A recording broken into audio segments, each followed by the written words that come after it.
Cool. We should be live on Twitch. And we should be live on YouTube. We are live on YouTube too. Cool. Nice. What's up, party people? Let me also enable my webcam. Hello.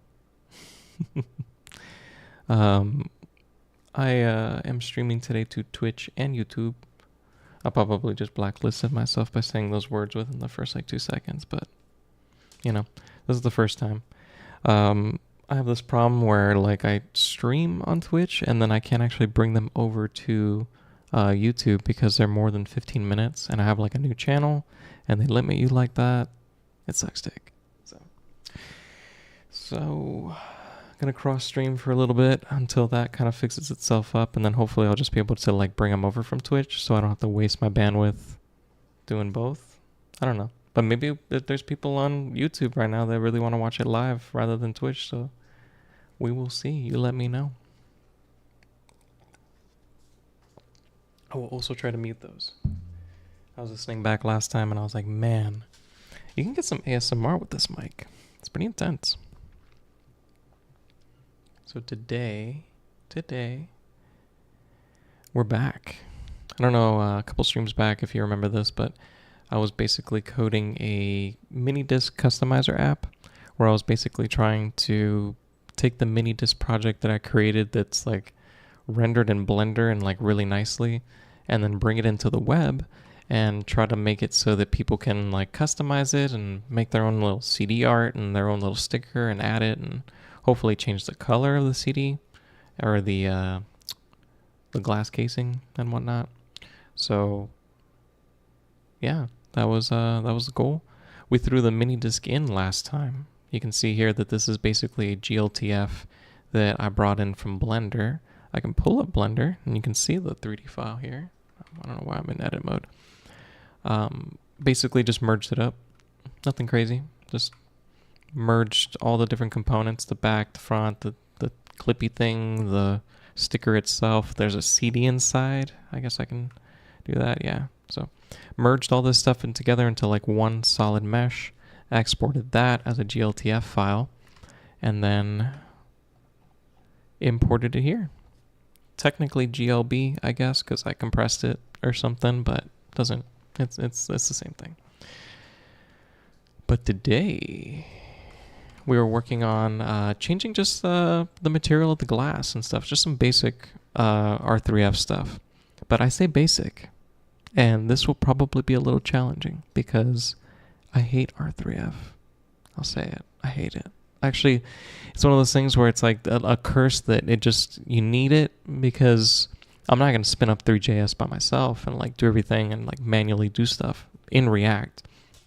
So I just use the library that's available. But man, it is so difficult to use sometimes. And the documentation, terrible. So we're going to try to get through that. There's a lot of layers. There's been a lot of, you'll probably see it on Twitter where there's drama and stuff where people are in the Three.js kind of subreddits or Discord looking for help for R3F stuff. And the Three.js people are getting mad because they're that's not our stuff. That's a completely different library created by somebody else. Get the fuck out of here. And it was a whole thing. So yeah, it's hard. It's a lot of different layers. It's R3F and then Three.js underneath it.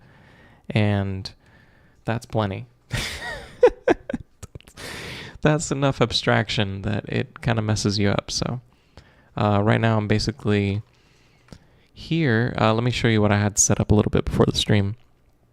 Basically, I use a plugin called GLTF to JSX, which basically converts the GLB file to a React component kind of thing here, and it even breaks out the materials. It breaks out the geometry of each of the particular elements and stuff.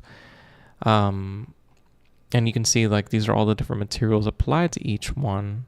I have a sticker one. I have the metal of the plate. Probably should have named some of these layers. I don't think I could have actually, because yeah, you see they're all merged. So yeah, we'll name those later. But Basically, I have the meshes kind of broken out here thanks to that kind of CLI service thing. And you can see all the different materials here. But the materials are kind of prepackaged. Normally, when you see a material in R3F, it'll kind of look like this. Mesh, basic material, color, whatever. But because we're using an imported material from Blender, it kind of like pre-packages all of that kind of logic from Blender into just a pre-baked little material object for each particular one.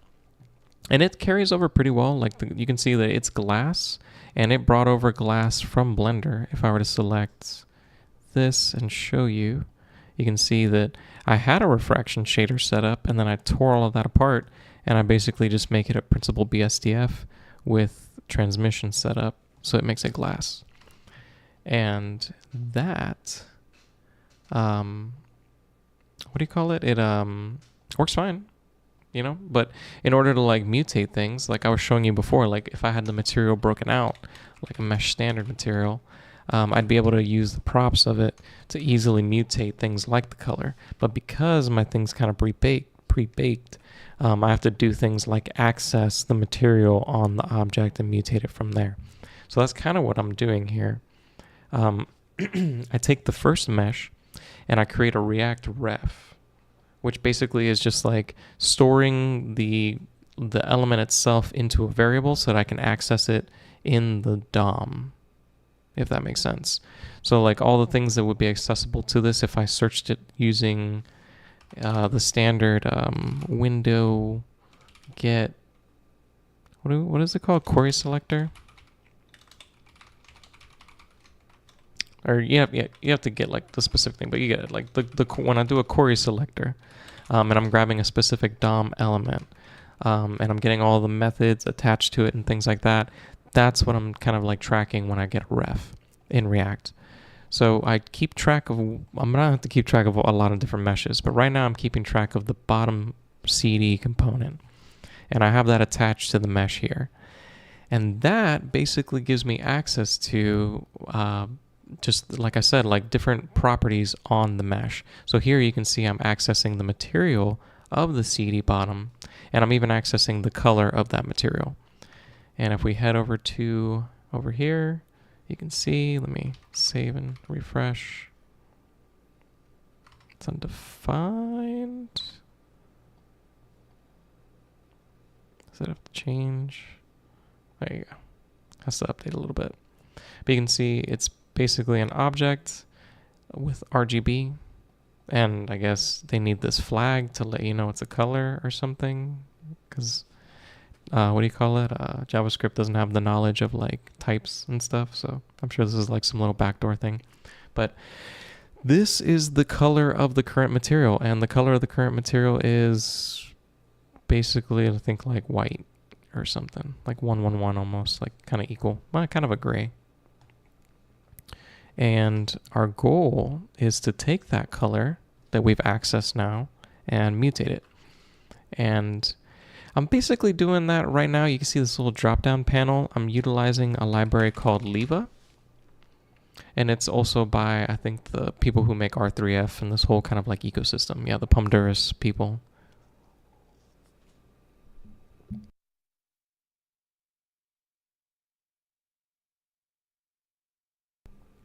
All right. But yeah, they make the Leva library. It's pretty good. Pretty simple. I've made a similar library myself, just like to make like quick little debug commands. But yeah, you basically just give it a couple of different properties to keep track of. It keeps track of them in this little drop-down menu, and it even like picks up the different type of material or the type of property.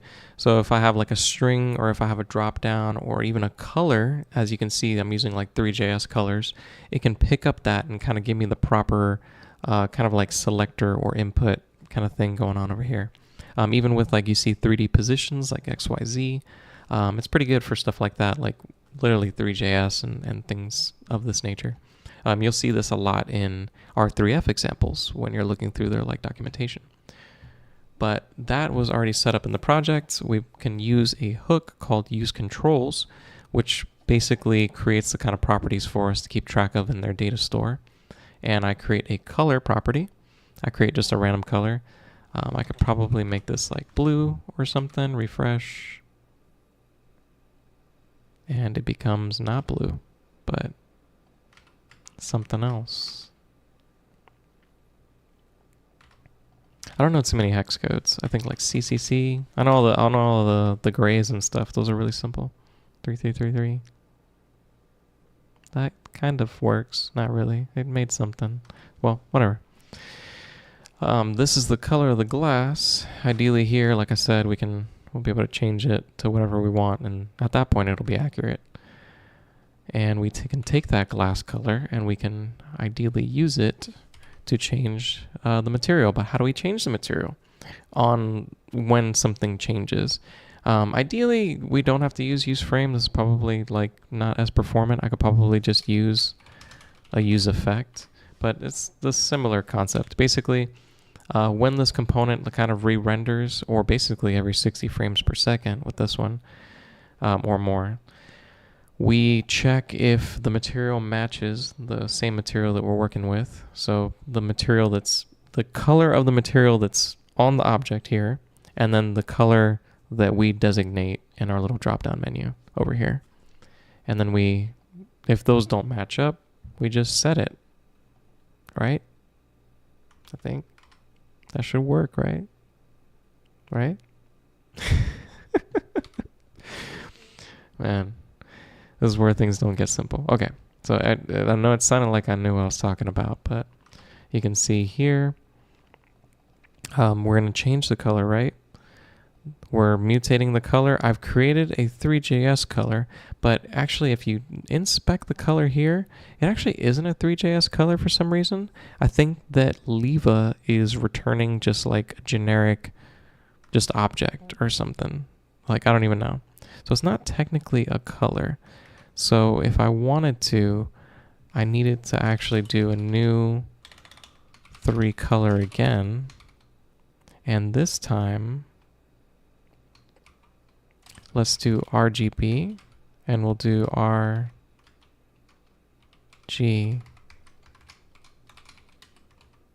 Cool. And then B. And maybe that'll work. Is that happy with that? Is that not a color representation? Is set color, set hex? Man, no way. No way. Look at that. Look at that. Look at these lies here. Okay. The color property, right? It's a type that TypeScript's talking to us about. This is a Three.js property, as you can see here. 3 color, whatever. It's telling me that I have access to methods like set and set scalar and set hex, right? Lies. So if I were to take this now and comment this out, I had this earlier. I hate when I have to like redo things. I tend to just comment stuff out just so I don't have to redo things, just so I can show, yeah, this didn't work while I'm doing like the quick prototyping, just so I can quick confirm, yeah, that didn't work. Yeah, that didn't work. And this is why it breaks. So basically, let's just do this. We change color, we do that, whatever. Let's hide that for now. And let's do this. And let's say, is it type of? Object keys, I think. Let's see if that works the way I want it to. Right? Object keys, RGB. It's hard refresh. Make sure it's a fresh object that I haven't mutated or something. I bet. Let's do this. And if not, I don't know, just return nothing. Cool. Empty object. If we mutate this to like update the thing, you can see, like I showed you earlier, when I look at the color property, I don't have access to all these methods that they say that I have access to, like set and set hex. I don't know what is this. These are the things. These are the things that I don't know if it's R3F or Three.js or both. I hate them. This makes my life a lot harder. I'm having to like go back and reference like old projects that I know work, that have like working examples, because I literally, if you look this up right now, I'll show you what I did. I looked up 3 different Stack Overflows. All of them had like different answers. All of them wrong. Gotta love it. Right? Right? How do I change the color? You just set the hex. I just showed you I don't have this method. Why do they have this method and I don't have this method? That'll give you the 3 object. You know, you can just use it to set the color. No, it does not. Again, how do you set the color? You just set color, which is a custom method that they created, which they use a custom. Again, like all methods I don't have access to. And then obviously people doing what I did, which was basically creating like a new material and then changing the color. That also should work. Wasn't working. So. This is why I don't do a lot of R3F projects. I'm just not a big fan of the ecosystem. But where were we? Let's take one last look at the code, right? So we don't have access to these so-called methods to be able to change the color like settings and stuff. So let's kick this back a couple times because I don't need to prove a point anymore. But let's try to mutate this material a different way. And let's create a new 3 color from RGB. And what does that kind of syntax look like?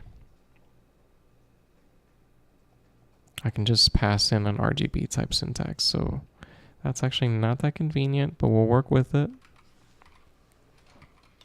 RGB. Whoop. And then this one, did it do the whole object? I kind of just wanted that. Cool, all right. That, and B, cool. Now we've massaged it into a format that hopefully will not get yelled at for. Yeah, it's setting it.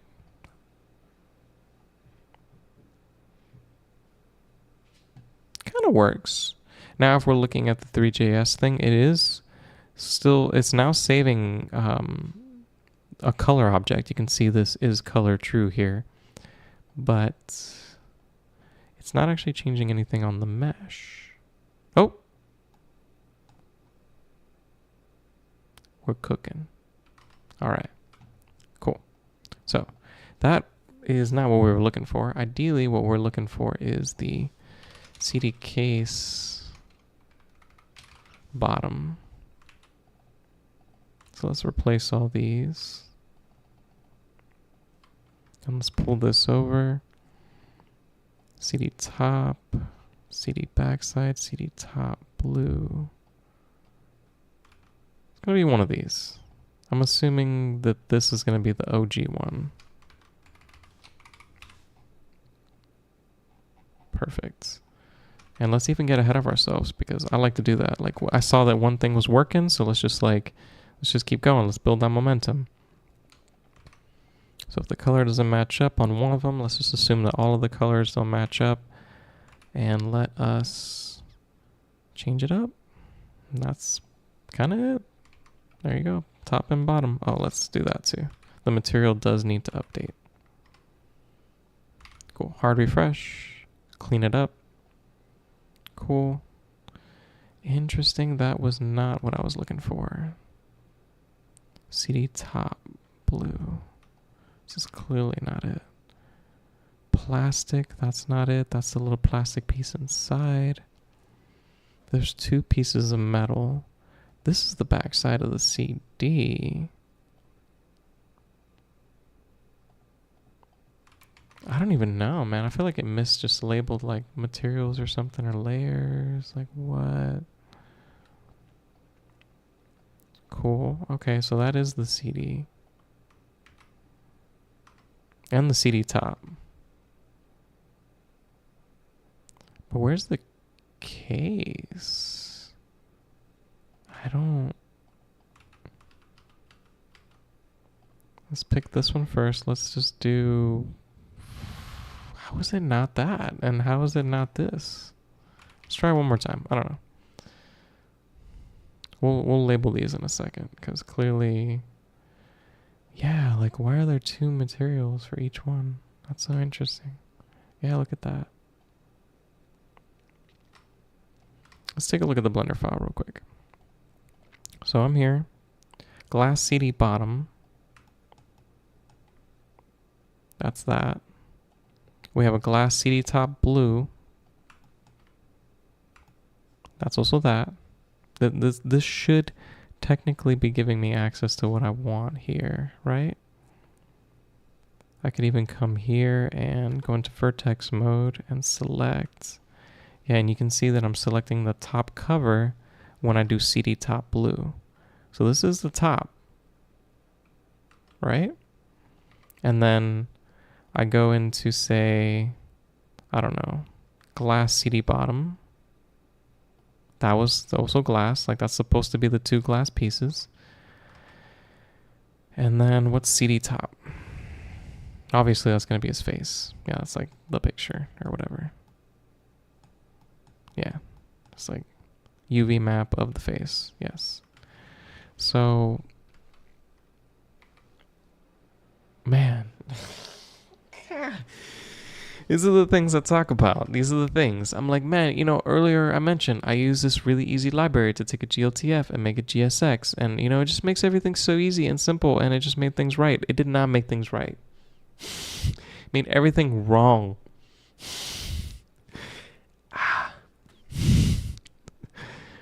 God, I'm just, all right. What is that? I need a mantra. Like good feelings, good thoughts, happy thoughts.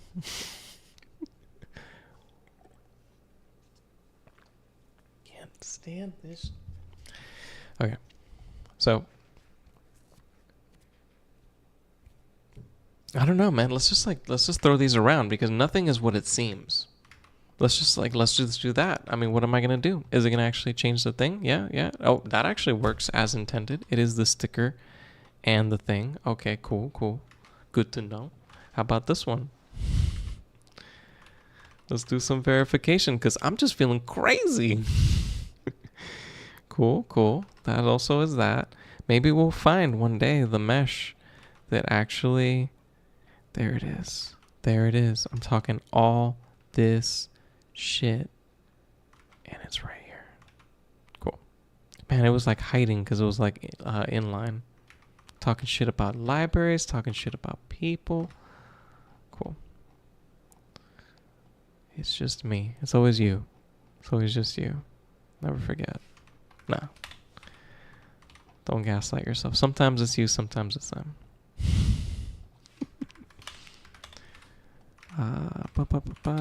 This kind of...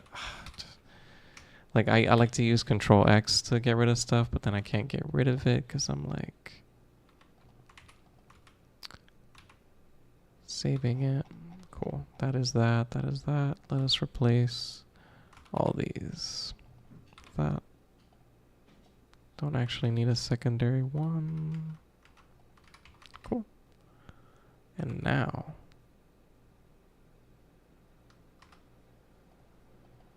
Is it not that? Cool. Alright.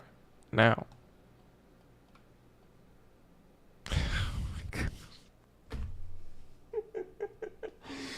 This is why you hate.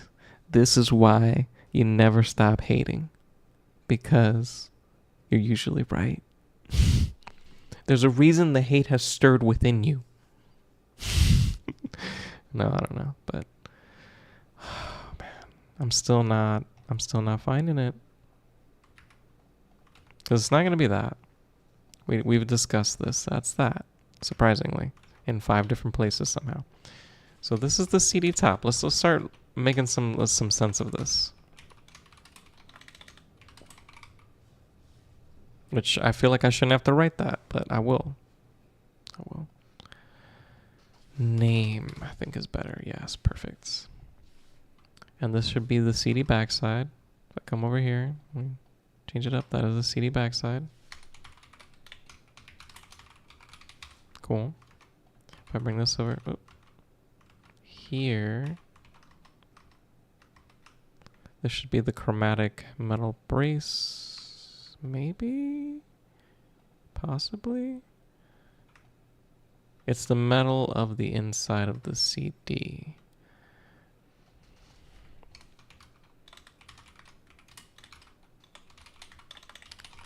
Which makes sense. That's cool. That's cool. That's the chromatic. Or like the, what do you call it? The clip? Let's call it clip for now. Well, it's not good because I don't even know what the other thing is. Clasp is better. And then let's take that.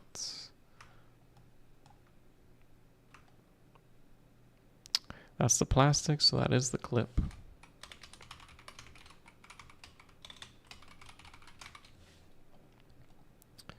This is the sticker. I'm just gonna watch. I'm gonna preemptively name it because that's how confident I am. We can remove this, remove that. Yeah. Name. This should be it. But for some reason, I'm changing 5 different materials here that are not the same material. Let's refresh. I don't want to be a hater. That's some weird stuff going on there, but yeah, what's going on with that? Okay, that makes sense.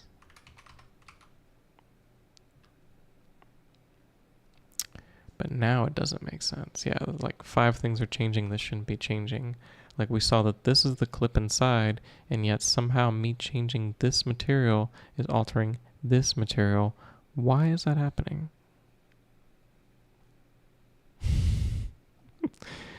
Who would know?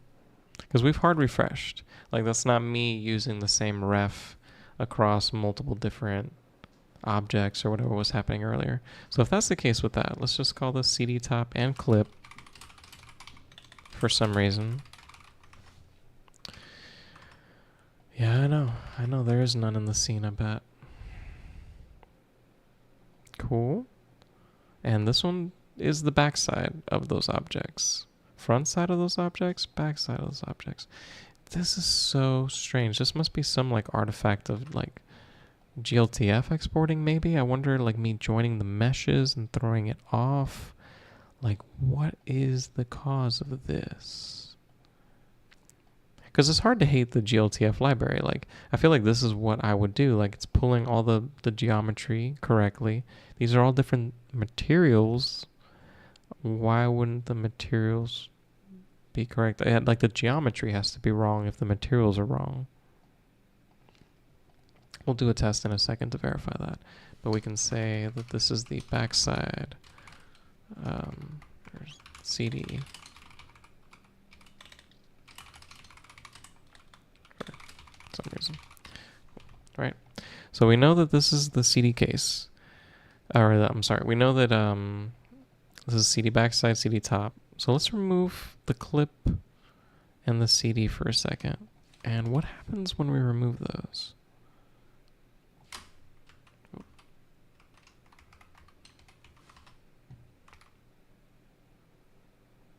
Material is undefined. You got a material.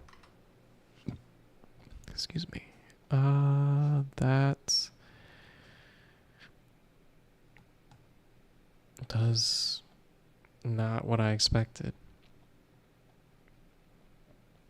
Like there's no CD. There's no clip. That makes sense. I removed both of those. Now when I change the color, there's nothing I guess to change the color there, so it doesn't change the color? Where is this glass material then, dude? Okay. Alright. I'm probably gonna dump this project, I'll be honest. I'm telling you, this is why I don't use Three.js and R3F. It's like, what's going on here, man? Like, what is even happening? I mean, I'm obviously not like probably doing this correctly. I could have probably kept my mesh not joined, and then used all the different components and what do you call it? Bake their position or whatever, and that would probably maybe bode better. Maybe. I don't know. We'll see. But I'm gonna dump this. I don't know. It's not going anywhere right now. Like, I feel like I'm just fighting like a waterfall, just going nowhere because nothing is working as it should intend, or as intended, or whatever. Like, alright, so close. We were working last time on a mini disc, or a mini disc, MIDI synthesizer type thingy. We could hop into that, but I don't have that much time. This is going to take a while to jump into.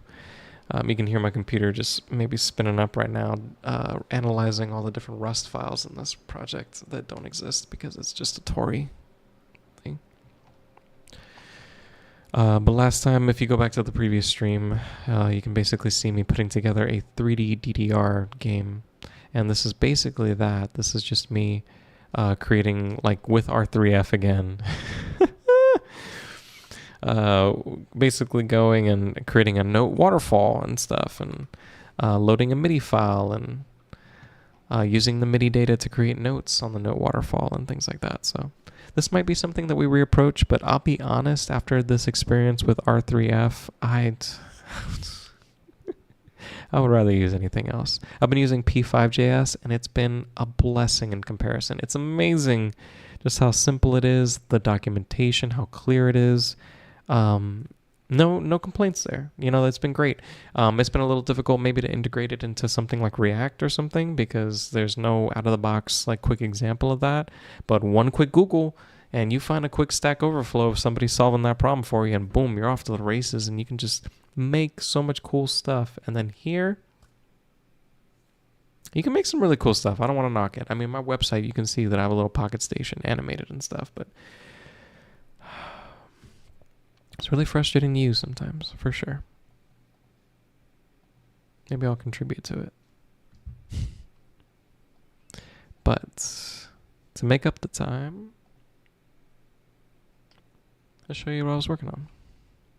Might be more interesting. This will be up, I don't know. I've been using Buffer. Oh, what's up? Whoa. Sorry. Forgot to turn off my speakers. But thank you for the follow. I think that was Liu Art. Sorry I didn't catch that fully because I was freaked out by the sound. The sound gets me every time. But thank you for the follow. But yeah, I don't know when you'll see this. I post my stuff with Buffer now. And I have like all my stuff kind of like pre-scheduled out. And when I do that now, it's like, oh wow, I created this new piece. I guess I'll post it like next week or something. I felt bad. So hopefully like this will kind of like meet you in the middle, where like this is like the Patreon version, but I don't have a Patreon. But like, you know, you're like here, you're here with me on the stream, so you get like the early behind the scenes look, and then later like you'll get like the official stuff like everybody else. But yeah, this is one of the latest ones I was working on. I got a request on Threads from one of my homies. Shout out. I don't remember your name, homie. But you're on Threads. You're there. And I basically asked, like, what games do you want to see on the UMD? And Katamari was one of them. So I basically went and I made a Katamari disc. You can see it here. Whoa. Let me bring it in. Cool. Looks kind of cool. I really dig the Katamari aesthetic and stuff, and I appreciated just how like simple and graphic the disc was. I basically put this together with Illustrator. Let's see what's up. But I did some cool stuff. I'll show you in a second. Really try to like make it legit. Cool. So last time I basically used the file that I had as a basis from the Katamari design that I showed last time. You can see it on a previous stream. Want to check it out? But here I can show you the UVs. There you go. So basically I'm just working off of the UV map here. And this is the UV of the actual CD face. Or whatever. Like I think these are all like the metal clasps and like the borders and like the sides or something. But yeah, this was the CD in the middle. So to give you an idea, oh yeah, there it is. This is what the Katamari disc looks like really. You can see that it's basically just like a 3D ball that has kind of these 2D graphic stripes kind of going across, and it gradates using this kind of like pastel-y, almost like rainbow-like pattern with their kind of like signature color set. And then they also have these kind of like also orb things coming out, half orb ball like things, and those have stripes too and stuff. And the logo's here in Japanese. You can see some text here from the whoever it was produced by, as well as classic just copyright trade registration text. With UMDs, they always put the PlayStation logo on the bottom here, and they put the little Katamari dude on one side because why not? They don't have to put an ESRB rating in Japan, so they get a little extra space. So basically my goal was to recreate that. You can kind of see it's not the same. You know, like if you look at the Katamari dude, I just lifted like a random Katamari dude that just happened to be in the same pose. It was actually so perfect. I was actually really happy I didn't have to vector this guy. And same thing with the logo. I basically grabbed the logo off of the box art and took it into Photoshop and cut that out. I did a select by color, and I selected the orange text, and then I basically cleaned it up a little bit because select by color is only so good. And then I added the stroke, and we were good to go. That was like a nice little like PNG, PSD thing that I brought in. But the cool part was this. You can see here that this is basically kind of like a expanded appearance version of it. So this is kind of just the vector outlines of the object. But I'll show you here how this was kind of constructed. Basically, I took advantage of Illustrator's 3D Revolve and 3D kind of like just features in general. And you can see here with this object, if I make a copy of it and I come over to the properties, I basically created the swatches of the color pattern that you were seeing there in the design. And I basically just eyedropped each of the colors. And then I took it, made it a swatch, which you can see here. No, I made it a symbol, not a swatch. And then with that symbol, I took a half circle kind of shape, and I made a sphere object. You can see that it's basically just a half like circle. And then that half circle, literally, they take it and they rotate it in 3D space to kind of create a 3D object. So that's what you're getting, this like 3D shape. It's taking it and like rotating it on one of the axi or whatever. So yeah, I can show you that here. This is the 3D revolve feature. So I'm basically able to take this and kind of rotate it around, and then I can have like any sort of kind of like design I want. And I try to like really just match it up to what I was seeing on the cover. And one of the tricks that I noticed, because it wasn't really matching up when I kind of lined it up with the exact kind of angle, I needed to add a little bit of perspective to the calculation. So it kind of like burgeoned some of the bands a little bit, and it created more of like that real like perspective feel, because it was getting a little flat with some of this, and from some of the angles it almost looked like not even a 3D object. It was just looking like I made it with like a clipping mask or something. So perspective bumping up, that helped a lot. And yeah, just matched up the angle. And when you bump up the perspective, it actually breaks it a little bit. So I actually had to find like the perfect angle where the seam wasn't showing. And that was actually an aspect of it too. And then of course I'm using the no shading setting, because if I had any other setting on, it would probably look bad. I guess not. Yeah, whatever. But yeah, you can see the wireframe. Looks pretty cool. But we get the colors on it by using the map art function here. And you can basically just pick one of your symbols that you've created. And I basically picked the stripes here, you can see. And then the other one, you can see that I basically created other colored stripes. And you can just use that too. And you just throw it down on here. And you can see that this kind of like textures the material. Or the mesh, rather. And these are like the UVs, basically. And me just like applying them.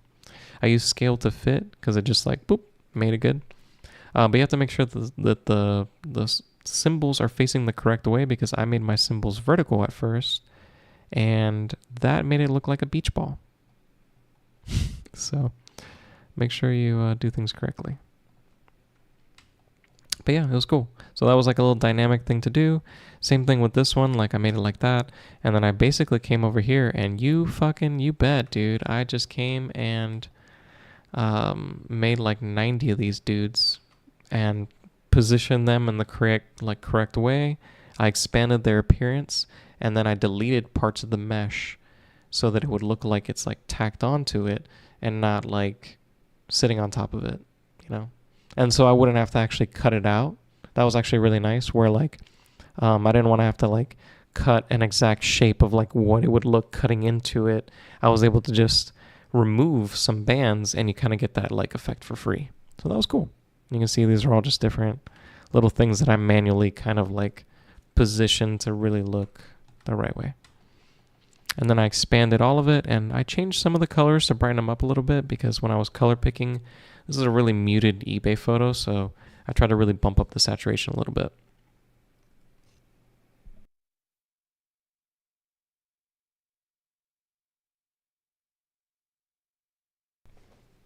But yeah, made in Illustrator, very cool. I was considering doing it in Blender or something, but I was like, nah, man, let's just like whip it out in Illustrator real quick, because I kind of know how this would work, and I think I could do it pretty fast. And I whipped it out in basically like, I want to say like 10 minutes, like 20 minutes, like, you know, just going at it. So this was nice. I'll show you again in Blender what it kind of looked like applied to the mesh. Looks legit. I like it. I rendered out a 4K of this that I'll be posting up soon, and then I also have another GIF that I'll be making. So this will be added to the collection of UMD GIFs over on Giphy. So keep an eye out for that. But yeah, new one coming at you.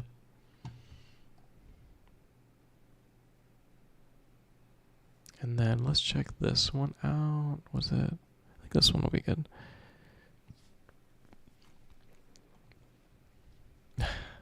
This was the screwy version. This is the normal version. Cool. So recently I posted up on social media that I 3D scanned myself. What's up? Is that me? Does that look like... Wait.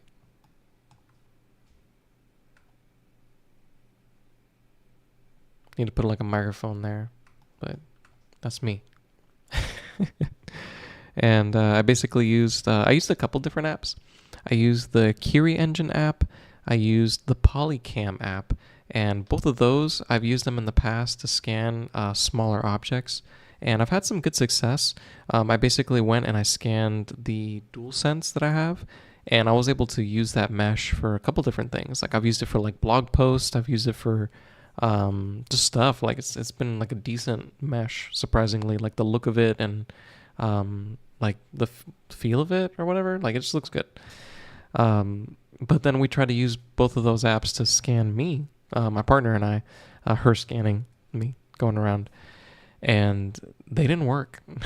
I wonder if I can kind of show some of those weird results, but like basically the issue that I was having is Polycam is more designed for getting rooms, and you can see it, even just the logo itself. It's like a architectural like room logo.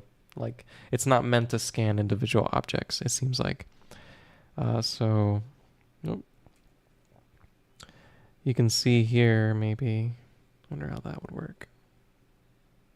Yeah, it's not too bad. No, you know what? 1, 2, 3 stars. You're welcome for your feedback. But yeah, you can see that. So it's like a 3D model I took of like my piano and stuff, and it's all right, you know. It was okay. Kind of garbage. It was very garbage, I'll be honest. So that wasn't that good, and then like we tried to do me, and then this was the result. this was pretty... This was bananas. At this point, I basically was like, I'm going to stop using this. Here, let me try to set it up for you. It basically scanned everything but the object. I'm not even joking. Everything except for the object, but it was scanning the object, aka me, my face, because it projected my face across everything in the room, or like the room itself or whatever.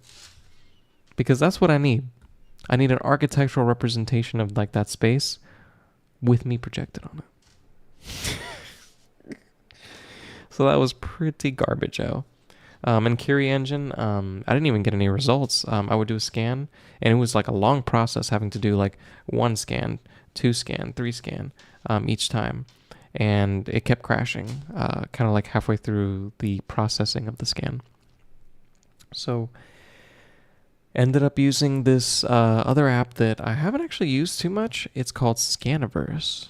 I wonder if I can pull it up.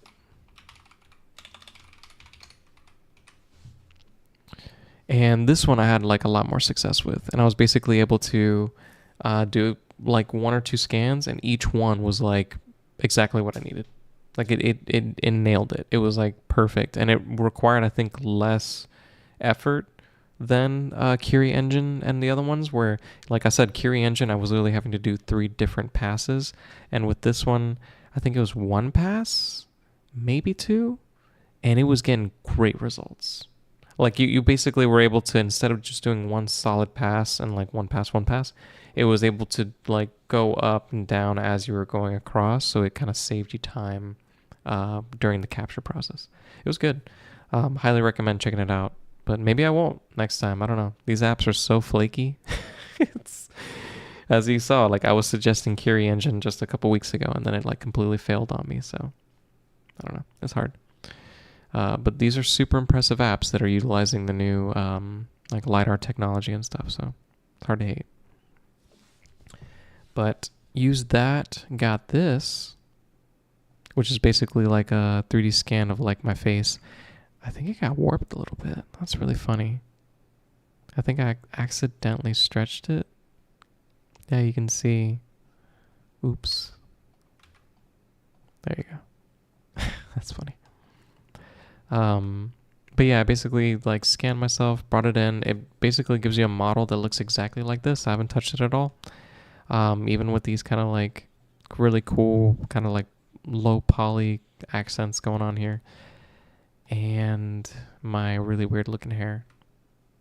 But I took that and I basically applied like a few different shaders to it to try to give it the Death Stranding kind of hologram effect. And I'll show you what that kind of looks like in a second.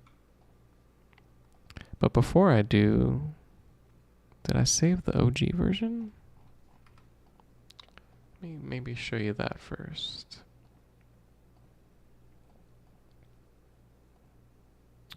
.3D scan test. Here, I didn't save these files. No. Maybe. Guess I can just make a new Blender instance and import it in. I have a Blender template that I use. It's pretty fire. Highly recommend doing that. Then we import GLTF. Bam, bam. That's not anywhere where I want to be. And then over here. Are they not? What file format were they? I think they were like FBX. I think I tried to get like a high quality format.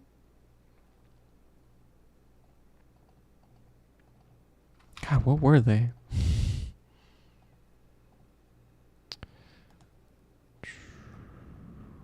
Close that up. And here. I'm amazed I didn't save these. Literally just OBJs, man. I was like, I want to use this in every app. I don't blame myself. I would want to. This is the one. Cool. So you can see this is what I was working with. It does a pretty good job.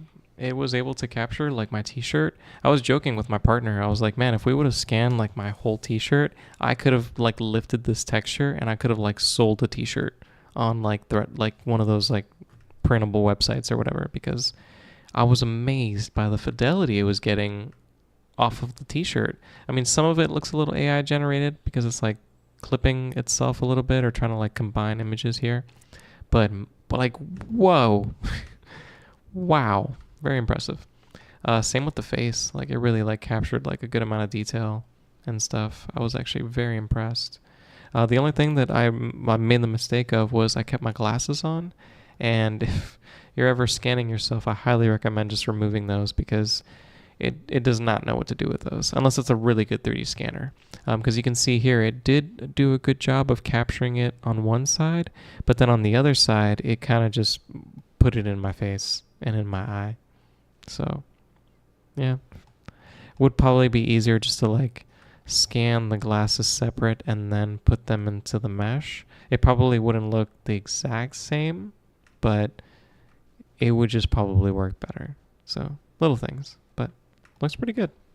Like, so that was kind of like the base, what I was working with. I also did like a couple other things. Let me see. Import OBJ. Now that we're here, you can see this one. This one was really cool. I'm planning on doing like maybe a quick art piece with this later. This was us using the Scaniverse app, and then rather than actually rotating around me, I actually rotated in place.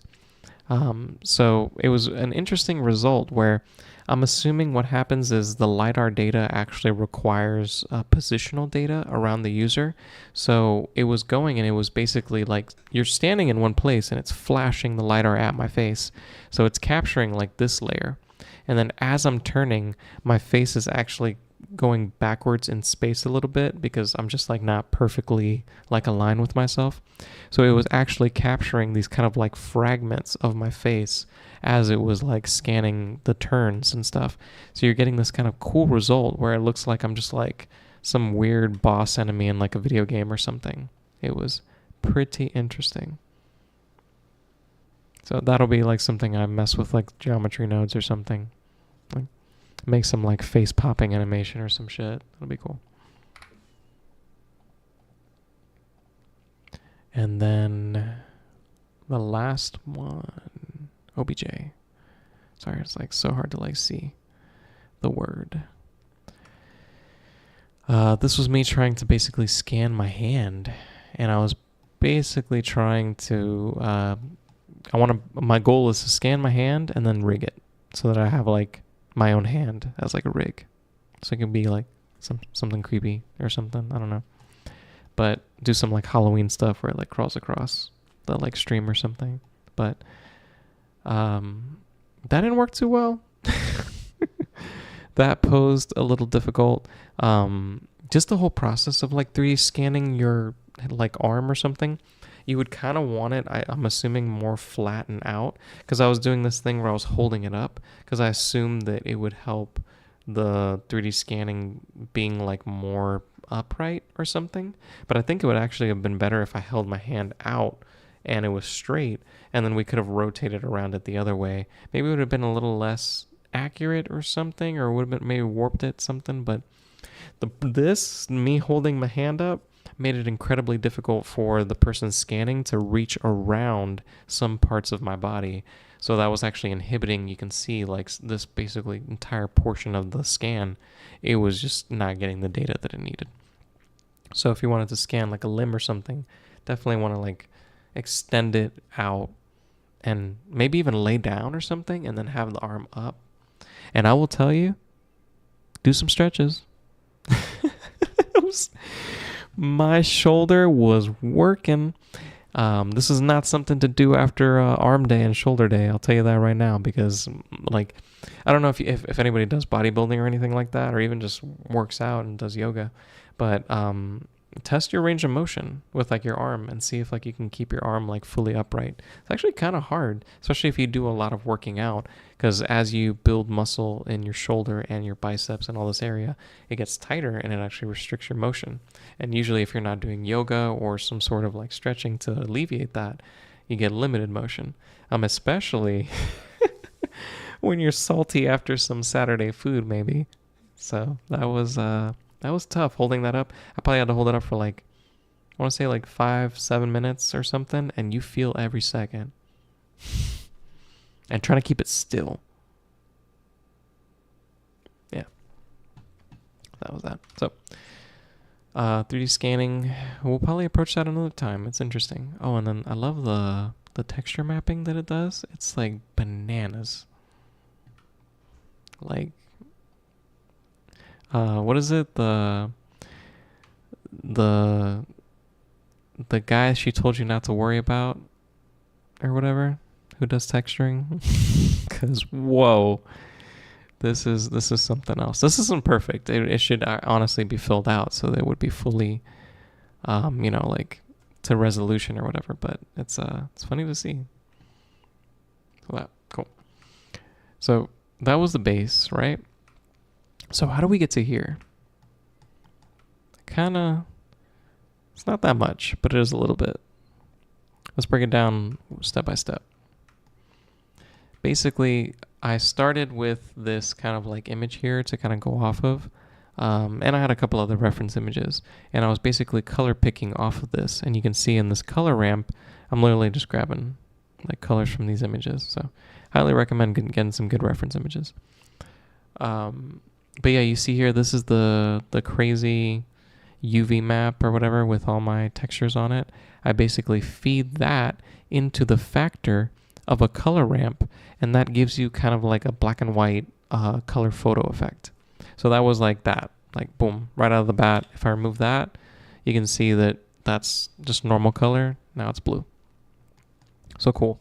That got me kind of like where I needed to be with the colors and stuff. So I mixed that in, and we mixed that in with basically, let's get into it. This is going to be the craziest one. Basically in the picture, if I could pull it up again. No, not going to do that for me. Yeah, cool. So basically you can see in the photo, they have these like lines that go across, and it's this kind of like 2D representation of like stuff or something. Like, I don't know, like this is computer stuff, like Tron, like sci-fi, whatever texture. And what it is it's like flat 2D projected over the 3D. So if you're looking at it, it's not bending around the model. It's not adhering to any sort of like rules like that. It is like a clipping mask on top. So that is what I was basically trying to accomplish with this. Basically, I took a brick texture to kind of get this kind of like grid-like effect that was going on. And then that even let me get the kind of like differing brick effect, because you can kind of see, maybe, I don't know, maybe it's just like artifacting, but it looked like some of the bricks were like longer than others, and it kind of like altered some. So I did that effect where the top ones are like, it basically staggers like skinny ones and like kind of like thicker ones. And you can do that basically all inside of the brick settings. This is a great node. I was actually really surprised. If you ever need to do kind of like grid-like work, it works really well. Like even adding like the spacing in between and stuff, like I was able to like just add that negative space, like all done using this. It was great. So that's kind of like that base like effect that you're seeing there. And then I take that and I apply a wave texture to do something to it. Why do we do this wave texture? I think that's just to color it.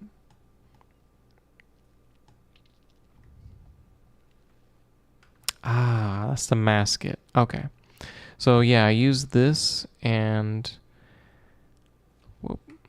basically what the wave texture does is it creates a kind of gradient. Like you can have like one gradient, you can have like multiple gradients, like bands of gradients. And in this particular case, I wanted vertical gradients in the Y direction. And you can see here that like they're bands basically, like 1, 2. Those would be like black and white lines. I wonder if I can show you if I do this. Yeah, there you go. So that's what I was basically doing with the wave texture. I wanted to like say these are the areas I want the brick showing. So that took a little bit of mapping. Took a little bit because I wanted to like I mentioned, like I wanted it to repeat a certain amount of times, and then I also wanted to control the width of the gradient itself and stuff like that. So this mapping is just me basically doing all of that. Like I'm controlling where the gradient's currently at. I'm controlling here the size of the gradient. You can see here that I increase the size or I lower the size but increase the frequency. So yeah, I basically just played with all these until I kind of got what I was looking for, right? But that's just one part.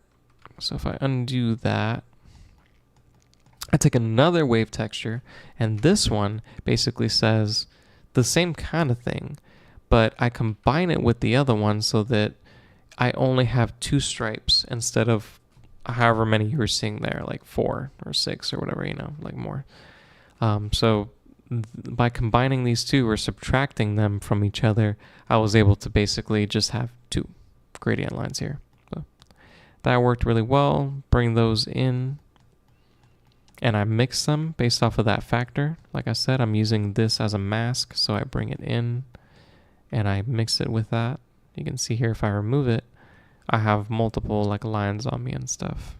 But if I add it back, only those 2 show. So cool.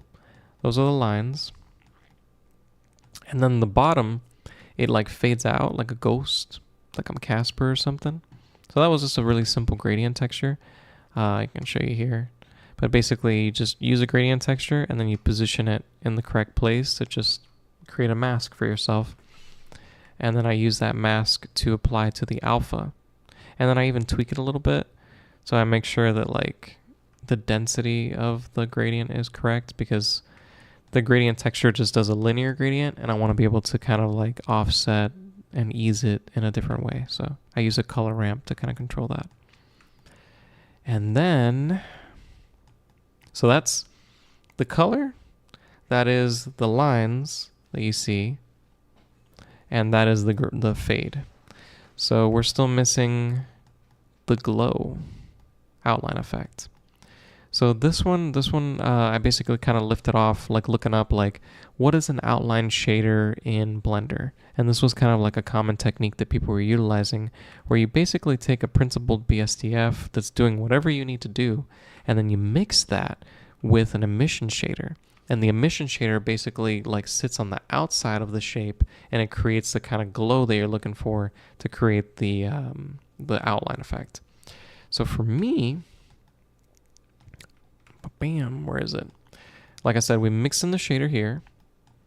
We have an emission shader that does the emission stuff. I can like increase it here. I guess you kind of don't see it. Let me change over to R5. Hey, you see it more here. Cool. So you can see I can control the emission. I can crank it up and it gets like more intense. And we do this because if I didn't, it would look like this, which is kind of cool. This kind of looks like an old school like print illustration or something, where it's like printed on like blue paper and it's like black and white or whatever. But in order to get this kind of selection of like the outside of the mesh, we use the layer weight node, and we utilize the facing property of it. So that's what allows us to target this kind of like outside. You can use the Fresnel, but you can see here that it's kind of like a softer glow, and you get more of a direct, harsher, contrasty look using the facing. And then you can blend this yourself to kind of like bring it in more, bring it out more. You can see this is like a hard outline. Not really outline, but you know. So this effect, like I said, just gets mixed in, and I don't think I do anything to the UVs. Those are just standard UVs, but I put them in there just to play with. Oh, I remap it. So I actually remap here. Whoa. If I remove it, yeah. Like I was getting basically too much like across like my whole self.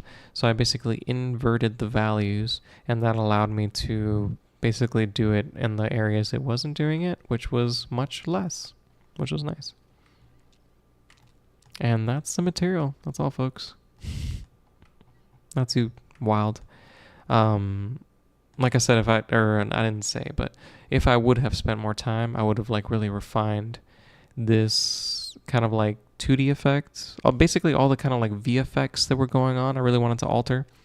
I tried to do a couple different things where, I wonder if I can show it here. Probably not. Yeah, there it is. So I try to do the outline effect that they have in the game, where the outline isn't exactly a hard outline. They kind of like outline using particles, and it kind of looks like small particles that are like surrounding the person. So I was like, how do you accomplish that in like Blender without using post-processing or some sort of like hacky shader thing or something? So I created this plane basically, and the plane sits and bisects me. So it sits in like at my shoulder, like in the middle, and it cuts me in half. And then what I do is I face the plane to the camera. So as the camera moves, I wonder if I can show you here. You can see that the plane moves along with the camera. So that allows me to basically have an effect where you can kind of see it here. Let me bring it over into this view so it's a little more clear. You can see that I create these particles that kind of line me up where the plane was colliding with this mesh. So when I'm looking at it from a camera perspective, it kind of looks like I have particles going around me where the plane is bisecting me. It's most effective, you can see, on the left side, but then I was having this issue where like it wasn't exactly lining up, and then on the right side it doesn't look right. But I basically created this effect using geometry nodes. Basically, oh yeah, there you go. I use the geometry proximity node to basically keep track of where that plane is in the space, and then I use that as like a way to like limit creating instances on this like mesh and saying like only do it where you're colliding with the plane and keep it within like a very small like space. I can show you here. Like I can increase the threshold, and you can see like that's where the plane is, and then it like creeps out the more I want it to. So I kept it kind of low obviously at first. And then also to kind of limit the amount of particles, because this mesh has a lot of vertices. This has like 20,000 something vertices or something bananas. I can show you here if you go to statistics. 100,000 vertices. So it's a lot. So basically, if I didn't subtract the selection as well with this random value that I have here, you would have like way more nodes basically. So this allows me to control just how many and like the density of the particles. Nothing too crazy. And then just obviously just an icosphere as the actual particle. Set the smooth so that it just becomes a circle. And I create like a special glowy outline material for it. But yeah, this was like one that I created real quick, just trying to like figure out like I said, just a good effect for outline shading. Still not there yet, but this was like an interesting implementation. Yeah. That is the mesh. And then obviously, like I didn't show it, but I lined this all up with the actual shot in Death Stranding.